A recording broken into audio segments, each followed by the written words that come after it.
Hey guys, here today with another Shirogorov knife video. Today we have in front of us the Custom Division HatiOn. Now, this was a knife that debuted, I believe, in 2017. It's part of the 2017 Custom Division lineup. I remember at first seeing this knife at USN The Gathering for that year. I don't remember their show numbering system of what year it was. But there was a lot of hype when this knife first debuted. Really combining two beloved models, the neon size with the Hati carbon fiber show side. Again, this was a time where the production version didn't exist yet. The now current HatiOn Zero and the HatiOn Light before that. Of course, there were full custom versions of the HatiOn. I actually only know of one with Blackwood carbon fiber, crosscut carbon fiber, and a Whirlpool Damascus blade. But again, I was actually not even aware of that full custom version. So when I first seen this knife, it made a really big splash. And coincidentally, was one of the first custom divisions that I had really sought out after on the secondary. This knife actually might be the same serial as the one that I had. I had actually carried it before I had sent it off to Spa. But anyways, this is a friend's who sent it in, so I really appreciate that. Again, really nice to see these pieces back again. But yeah, the HatiOn really has a soft spot in my heart, if you can't tell. Just a lot of really interesting features. Really looking forward to talking about it in today's video. But first, let's talk about the specs of the knife here. Taking a look, again, especially since this is based off of the original neon, the light size, when talking about it compared to the production version. Let's go ahead and take a look at the measurements. The blade length here, from edge to edge, you're looking at just under between 3¼ and 3½ inches from tip to tip. Taking a look at the knife open, you're looking at just under 7½ inches. And with the blade closed, we're looking at, let's see here. Let's see, I want to say just around 4¼ inches. Now, taking a look compared to other knives, I think it would make sense to compare it to the Neon Zero here. And as you can see, the Neon Zero is larger in both directions. The blade length did increase, housed inside a backspacer that actually extends a little bit behind the handle, as opposed to the Neon Light design, which has it flush, the backspacer flush with the rear of the handle. And actually, I'm very curious to see what the weight will be as well. Of course, I expect the Neon to be heavier, not only because of the size difference, the slight size difference, but also the fact that we have titanium instead of carbon fiber.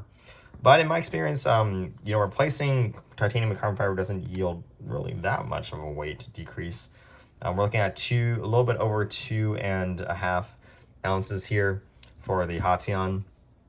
Compare that to the Neon Zero at just under 2.8 at 2.79. So looking at a 1/4 ounce weight difference. I will say, holding both knives in the hand, even if you gave them to me blindfolded, I would still pick the HatiOn for weight. They are pretty close though. Probably see that difference diminish as well if you went back to the original titanium neon light design as well, since again the Zero is noticeably larger. Taking a look at the blade here, we have S90V. Again, this was a time before Damascene was being used. Damascene was actually being introduced in the custom division lineup just 1 year later with the 2018 models. But S90V, very typical steel to expect, one of Sergey's all-time favorite steels, so no surprise there. We have the custom division fine stonewash on the primary bevel. We also have a 3.5mm blade stock, again, part of the course for the neons at the time. The F95s, the Hati's F3s, 111s, they had the 4mm blade stock around that time period.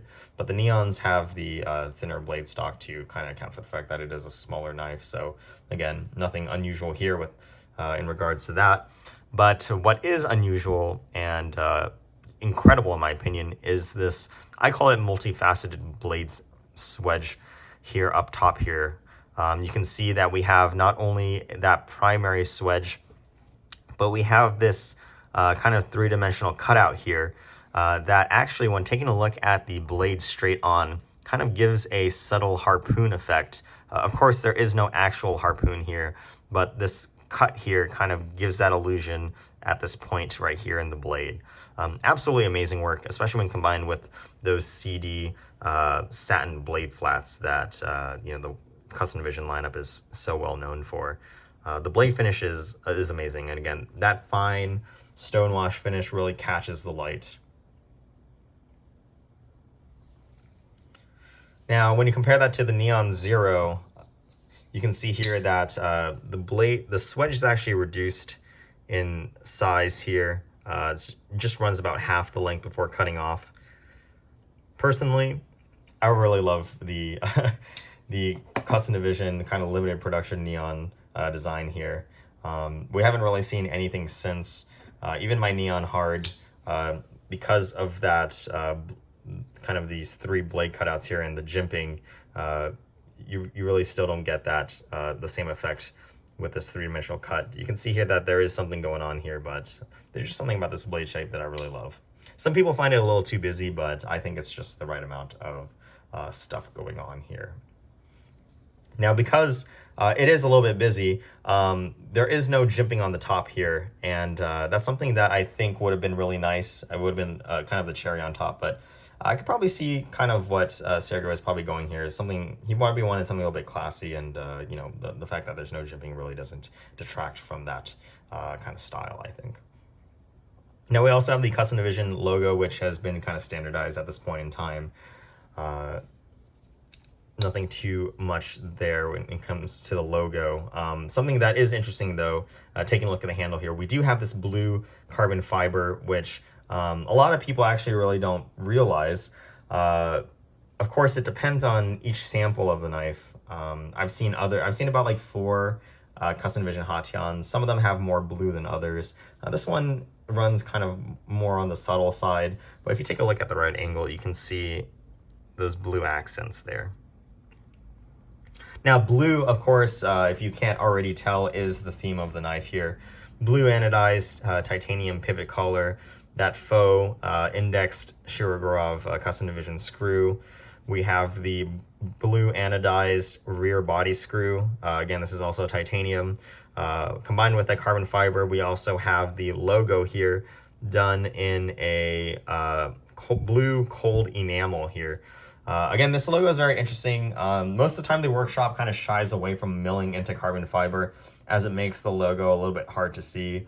You compare that to, say, a titanium, where, you know, having on the handle is totally fine. You can clearly see the logo here. But to kind of account for that and to fit very well with the theme, they kind of added some cold enamel here to make that logo pop, and it does indeed pop. Now, taking a look at the lock side of the knife, the first thing that really stands out here is that subtle kind of bronze, gray, darkened gray color hue for the anodizing.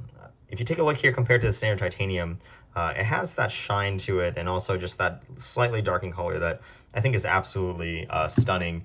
We really haven't seen this color too much since then. I can't really think of another knife off the bat that has a similar color. The Hati Bronze Custom Division that came out the next year did have a similar color, but also had this kind of rose pink anodized undertones as well. So not exactly the same. I really love the color on this titanium here. Another thing that is that will also jump out at you once you take a look closely is the fact that there is incredibly fine milling here on the handle. I'm not even sure if my camera can even capture it.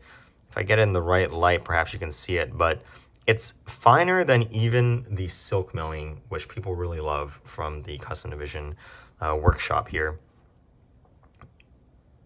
Yeah, it's really hard to capture in the video. Hopefully you guys can see it. But when you run your finger across it, you can really feel that texture, and it's absolutely sublime. Really, really hard to describe. But again, very subtle. but really goes to show off the milling mastery that the workshop has. Of course, these handles, being a custom division knife, are contoured. So having that surface that appears to be smooth, but on closer inspection has that little bit of texture is absolutely amazing in my opinion. Now, I didn't point this out on the show side, but of course, this being the older neon light design, we have that neon wave. Here on the inside of the wave, there actually is no milling, as opposed to the portion of the handle here on the titanium side, at least, having milling both on the carbon fiber side. Both the main portions of the handle and the wave part have no milling. Moving back to the clip here, really love the old neon light style of clip design. Something when you compare it to the new Neon Zero, I think the fact that the clip is a little bit offset as opposed to going all the way to the back of the handle, and also just the clip design in general, I actually prefer the slight bit less retention on the original neon clips. A lot of people have found the Neon Zero clips to be a little too tight as well. So of course, we didn't really have an option at the time, but taking a look back at it in kind of a retrospective, really nice clip design. The back spacer, of course, is also different compared to the production neon lights. Of course, we've had other custom vision neons using the same back spacer style. Of course, also done that blue anodization as well. Now, like all custom division knives, we have single row roller bearing system here. If you take a look, you can see that logo right here, and internal milling on the inside of the handle. One thing that's also interesting to note, as well as this being a custom division model, we also have internal milling on the carbon fiber as well. Something we do not see on the HatiOn, both the HatiOn Light, which came just a while later after this knife, and even the HatiOn Zero, which came significantly after this knife had come out. Now, one thing to note, this rear screw was the first time that this is the first time that we'd seen the inverted kind of custom division screw. Now kind of infamous, since they're being used on anywhere from collaborations to, of course, other custom division models. This is the first time we had seen the screw, and man, it was a pain to disassemble. We didn't have access to custom division pens, which has the bit for this, which in and of itself is already hard to get. They're limited tools. They're pretty pricey. Those didn't even exist at that time. So yeah, there are a lot of custom division HatiOns which have had their rear body screws kind of marred with people trying to take the knife apart to clean, just want to take a look inside, or even the screw has loosened and they're trying to figure out a way to tighten it. Honestly, is it a cool piece of kind of flex to have your own custom hardware, especially done this well? Yes, the workshop loves to do stuff like that. But having the screw does make the knife incredibly difficult to maintain. Something that I would know, because I actually did carry this knife for a year, is the second custom division that I had decided to carry full-time as an EDC. Kind of just want to get my experience on that. Absolutely pocketable knife, incredibly light, easy to use. My hands are on the smaller side, so this handle size was perfect. I did miss the jimping compared to production knives and also other custom division models, but that S90V was a great step up from the Van X37 that I was using. I think I only had to strop it like 2 or 3 times throughout the year. I'm cutting a lot of boxes, but not doing anything super rough to the knife. But anyways, it was a really great experience carrying this knife, and I did spa it afterwards, which is really great. The workshop is really good about that kind of stuff as well. They really love seeing the knives being used. But anyways, I think this video's run long enough. Hope you guys enjoyed this one. Really was glad to see this knife back and to take a look at it, especially with the perspective of me having other knives, especially my Neon Now, the Neon Hard, which takes a lot of inspiration from the blade swedge and other stuff like that. But anyways, again, I hope you guys enjoy this video, and I hope to see you guys next time. Have a great day.